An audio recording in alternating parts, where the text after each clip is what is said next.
Please note that this video has sexual health content. Let's look at the different parts of the male reproductive system and see how it works. So let's start with the parts that we can visibly see in our body. So one of the part is this pouch of skin that hangs from our lower abdomen. We call this the scrotum. Scrotum. Like I said, it's a pouch of skin hanging from the lower bottom, so it must be protecting something inside of it, right? What is it protecting? We'll come to that in a second. But another part which we can easily see, which is visible to us, is the penis. Now let's go to the organs or the parts that is inside our body, which we cannot see. So one of the parts that you might already know about is our urinary bladder. So this is our bladder, the bladder. And you might know that this is where the urine gets filled up. And eventually when the bladder is full, the urine passes through a pipe which enters into the penis, and then you urinate it outside. And this particular pipe is what we call the urethra. This is the urethra. And that's going to be important for us. Okay? Now let's come back to this scrotum. What is inside of it? Well, the scrotum protects an important organ called the testes. So this is the testis. You can also call it testicle. And we have two of them, so the plural would be testes with an E. T-E-S-T-E-S would be the plural, testes. Testis would be the singular. And so what does testis do? Well, the primary job of testis is to make sperm cells. And that's why we call it the gonad. Gonads are the ones that create gametes. So in males, the gametes are called sperms. So testis is the gonad which creates sperms. Creates sperms. Now you might also remember that testis secretes a very important sex hormone called the testosterone during our puberty. It is because of testosterone that we see physical changes during puberty in males, like your beard grows and your voice cracks and gets a little deeper. And we also see behavioral changes, like we start to get more aggressive. All of that happens due to testosterone. That's one of the things causes sexual maturity in males. But another thing that testosterone does is that, again, it regulates the creation of the sperms inside the testes. And a curious question could be, why is the scrotum hanging down, carrying the testes almost outside of our body? Well, there is a reason for that. You see, it turns out that the creation of the sperms requires a little cooler temperature than our body, about 2 degrees Celsius cooler. So this requires cool temperatures. All right? And it's for that reason the scrotum hangs below the lower abdomen, so the testes can be slightly outside our main body, and because of that, its temperature will be lower. So the scrotum protects the testis, and it also helps regulate temperature. It also helps keep it cool by hanging below the abdomen. All right, once these sperms are created, they move towards another organ on top of the testis. This is called the epididymus.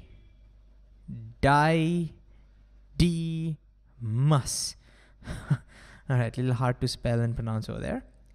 But anyways, once the sperm reach over there, they start growing and maturing over there. Just like how our bodies grow and mature, the sperms also need to grow and mature. It's inside this organ that they grow and mature. So let me write that over here. The sperms grow and mature. So mature sperms are sitting over there. Sperms sit over there. Now you don't have to remember this name, so I'm just going to put a strike on this. For our syllabus, we don't need to remember the name, but the mature sperms are sitting over there. All right, now what happens to these sperms now? Well, if the penis gets stimulated, then the sperms will get propelled into a tube, as we will see in a second, and eventually it'll come out of the penis. But if there is no stimulation for quite a while, then the sperms basically get reabsorbed by the body, and then the whole process continues. This ensures that we don't have any old stock over here. We will always have fresh new stock of mature sperms waiting to come out of the penis. All right, so what's going to happen if this penis gets stimulated? Well, as the penis gets stimulated, like we said, the sperms are going to get propelled from the epididymis into yet another organ, a tube-like structure called the vas deferens. So let me write that. So it gets propelled, the sperms, the mature sperms, goes into another tube called the vas deferens. And where does the sperms go after that? Well, the vas deferens takes the sperms and empties it into yet another duct, as you can see over here, and then finally the sperms will enter into the urethra, the same pipe through which the urine moves out, the same urethra, and then eventually the sperms can come out of the penis.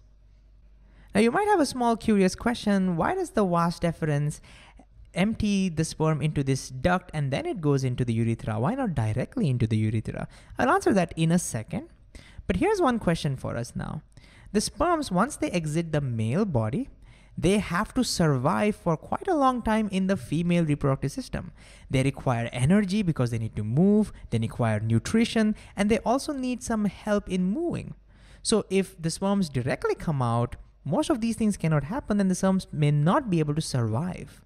So to help the sperm survive outside our body, to give it nutrition, to give it energy, along with the sperms, some extra secretions are needed. And those secretions are done by accessory glands. I'll tell the names of these glands in a second, but it's these glands that secrete some fluids into this particular duct and also into the urethra, which mix with the sperm and provides the sperm with all the nutrition and the energy and gives it motility, helps in moving. And so these are what we call the accessory glands, which produce that secretion. And finally, the mixture, the sperm and the fluid mixture, which eventually comes out of the urethra. So let's say this is that mixture. This now is what we call the semen. This is what we call the semen. So the semen contains the sperms and it contains all the secretions plus the secretions from the accessory glands. All right, let's name the glands. Turns out that most of the secretions of the semen is done by this particular gland, which is behind the bladder. And so this is called the seminal vesicle. Seminal vesicle. And the gland below over here also helps in the secretions. And this is called the prostate gland. Again, you may have heard of this gland, prostate. And now this answers why we have this tiny little duct over here. So the vas deferens empties the sperms into the duct. These glands empty their secretions into the duct, and this is where most of the semen is formed. And this tiny bulb-like structure is the third gland, which also adds its secretion to the semen. And since it's the bulb-like structure, it's connected to urethra. It's called the bulbourethra gland. But I'm not going to write that because we, again, don't need to remember that. It also has another important job. Before the semen reaches over here, it sends out a secretion, which is a little alkaline, which cleans up this passage if there is any urine over there, because urine is acidic, right? And if the semen reaches over there, where the urine is present, the acidic urine might kill the sperms, and that's bad. So it just cleans up. So you first cleans it up and sends it out, and then the sperm comes out of the penis. And of course, at this point, the penis might be erect and stiff, which will help it to eject that semen out of the body with a very high speed. And then the semen can enter the vagina, and the sperms will start their new journey in search of an egg to fertilize. Again, something we'll talk about in the future videos. And this particular act of expelling the semen out from the penis is what we call ejaculation. And in every ejaculation, the semen might contain not thousands, but millions of sperms. That's because the conditions in the female reproductive parts are very harsh, and so most of these sperms die. The unhealthy ones, the ones which are not fit to survive, they just die out. This is to ensure that only the healthiest of the healthiest of the healthiest sperm can survive and go and fertilize with the egg. And finally, if you're thinking about what the sperm looks like, here is a schematic of the sperm. The sperm is a cell. You can see the head, which contains the nucleus, which has the genetic material. Basically, it's this genetic material which is supposed to go into the egg after fertilization.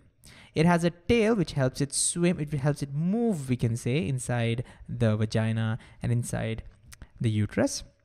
And it requires energy for that, and it's for that reason the body of the sperm contains mitochondria. You might know mitochondria is the powerhouse. So this is basically what a human sperm looks like.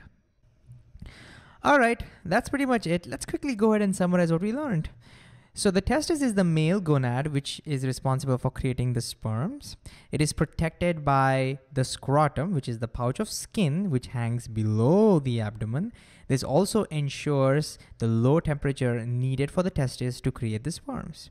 The young sperms now move to the epididymis. That's where they will mature and sit for a while. And then if the penis gets stimulated, these sperms will get propelled into the vas deferens. The vas deferens empties the sperms into this tiny little duct, and these accessory glands also add in their secretions, basically the seminal vesicle and the prostate gland mainly.